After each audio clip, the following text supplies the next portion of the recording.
morning. Welcome back to Open Hand Farm. I have a big project that I need to work on, and I thought I'd bring you along with me. About a week and a half ago, my daughter and I went to Ikea because she needed to pick something up, and I decided to buy some organizational tubs because I have an area in my sewing room that really needs help. Unfortunately, I haven't been able to do that yet. I've had a busy time with grandkids, and I have a grandson that likes to be, let's say, very vocal during his day, and I don't think you would like listening to the vocals that he gives. So it's Saturday. I finally have a chance to get this done and bring you along. In case you're new here, I'm Penny, and I do videos on assorted different things, mostly in the home or out in my garden. So I'm glad you're here. I hope you come along and visit some more. And for all of you other viewers that come frequently, if you haven't subscribed, please do. And be sure and give it a thumbs up or share it with your friends. I might have something that they would like. So let's get busy. This is the area of our house that is my sewing room. It's just a big open space, and it is also the playpen area, which is great because when he's playing, I can work on some projects and get some things done. And he's pretty much central, so everyone can see him and watch him, and he can see us also. But we are focusing today on these shelves right over here. I have some pretties on the top two shelves, and I think I would like to keep them there, but we'll have to see what I have room for. I did have these organizers from my office, and when my mom moved in, I had to kind of pare down in there. So I brought those out here for scrapbooking supplies, my laminator, and the drawers hold things for my grandkids like crayons and markers and coloring books, stuff like that that I can get to easily, yet they're not out in the open where they can just grab them and use them. In this little box, I have sewing supplies, just little ones. They're not full by any means, so I could put more in there. This room used to be my sewing room, but now it's my granddaughter's bedroom. And it has all of their toys in it, so they can just go in there and play. And she loves having her own room at my house. But that meant I had to move all of my sewing stuff out here. Well, there's a closet in her bedroom that is still full of tubs of fabric and just assorted things. But I took some of the plastic drawers out of the containers that they went in and just laid them here on the shelf. So they don't even have lids on them. Like, it's just the drawer pulled apart from the rest of the plastic tower. And I just lay stuff on top of them because that's what it's come to. These are a separate piece that also does not have a top on it. I just took what drawers I really needed to take and left the rest in that closet stacked up on top of each other. I also have this little rolling cart from Ikea that could be used more effectively. Right now, it's just got stuff on it. So I want to kind of use it in a better way too. So I'm just gonna pull it out of our way, put it over here by the playpen. And you can see I just shoved a basket down there that I found in the other closet that I emptied. These are the tubs I got at Ikea. This is the bigger one. It was $8.99 and it comes with a flat lid. And I really like that, so they'll stack nicely. And then the smaller one was $4.99. And it too has lids. And I thought that I could just put some tape on them today, telling what's inside them, but then use my silhouette to print out what's in there to make it look nicer and be more organized. I also have these little tubs that are kind of open on one side. This could be used on this rolling cart to kind of hold things and categorize things. So I got 3 of those, 6 of these, 6 of the bigger ones. So I'm just going to put you down and let you watch me work. If you have a better suggestion for how I have stored things, then please do not hesitate to let me know. I would love to hear from you. So let's get this job done. Okay, hopefully you can see everything from here. I'm going to start by taking all of the pretties down off of the top 2 shelves until I decide if I want to leave them there. One of these items is my grandmother's marriage license from 1919. And another one is a picture of my dad with some of his siblings and friends. I also found up there, I forgot I had, my grandpa from the marriage license was a fisherman. And this was one of his net needles that he mended his nets with. Some of these things are already pretty well organized. This is all needles, all different kinds of needles. And this one is rubber stamps and glue sticks. So I will just leave them in the containers they're in. I wanted to show you that I bought this size because I knew that 2 of them would fit side by side on these shelves. And if I add a lid, one of the smaller ones can fit on top of that. Or they're actually sized so that you can turn them that way.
These are just some tablecloths that I took from my mother-in-law's house when she passed away that I thought I could make aprons or skirts or something out of because it's just so much nice fabric and nobody wanted them.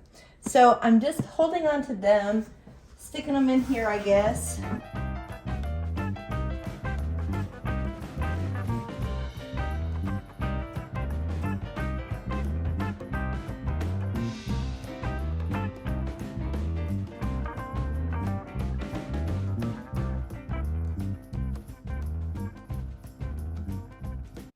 These are some other projects that I was working on. Little accordion style card holders. I'm going to switch this around. This is going to be the fabric box. This is going to be the project box. I've got some plain paper here. I'm just going to put between the projects. I also made some Open Hand Farm sourdough or kombucha covers just out of fabric. So I'll put those in there. This was all the scraps of the interfacing after I made the little card holders. So I'll put those with my interfacing. Could use those for doll clothes. Here's another piece of white fabric. Another pattern that I want to do. This is the pattern for my jar cover. So I'll put that in there. This is a project I want to make. Okay, these are some crochet projects. I'm going to put those in my crochet drawer. Oh, that's a project for a little drawstring bag that I thought my granddaughter would like. I love it when I get notes from kids and I fold them up and put them places and then I run across them. This one's so sweet. This is from my friend Kendra's daughter, Lillian. And it says, "Dear Mrs. Penny, I love you very, very, very, very much. Thank you for letting us come to your house. Love, Lillian." That is so sweet. That was about 2 or 3 years ago, and she is such a beautiful young woman now who does spinning and sewing and baking. She's just amazing. So that's special. I'll hold on to that. This is a basket down on the bottom shelf. It has some fabric and a scarf. My daughter gave me these for Christmas. So I got to figure out a project for this. And I love this scarf. I don't really wear scarves a lot, but I want to do something fun with it. So I'm trying to figure out what to do with that. If you have any suggestions, let me know. It is, let's see. It is 20 by 20. Let me know what you would do with it. Until then, I'll just put it in my box.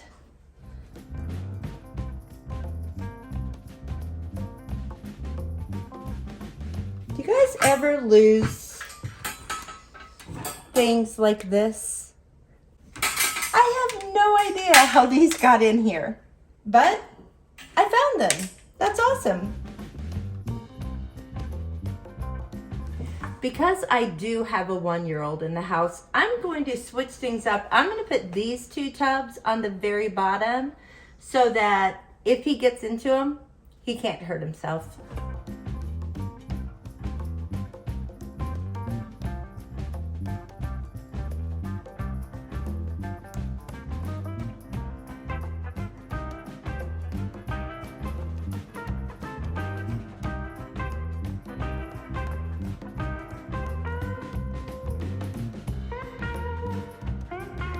I also have a jar of weights that I made out of washers and put some scrapbooking paper on top of them and then some crystal glaze. So those are fun, just different ones to hold your fabric down.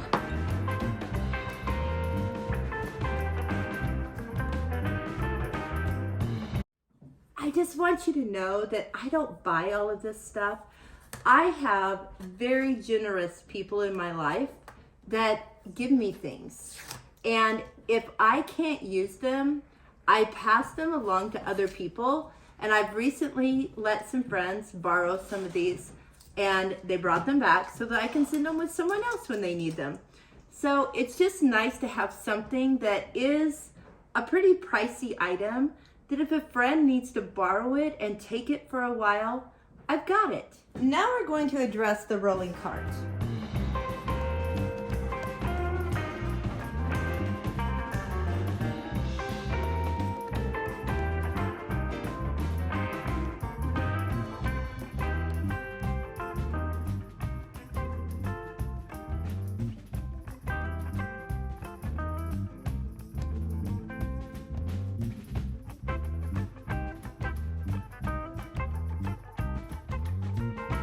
Oh my goodness, you guys, this is so much better.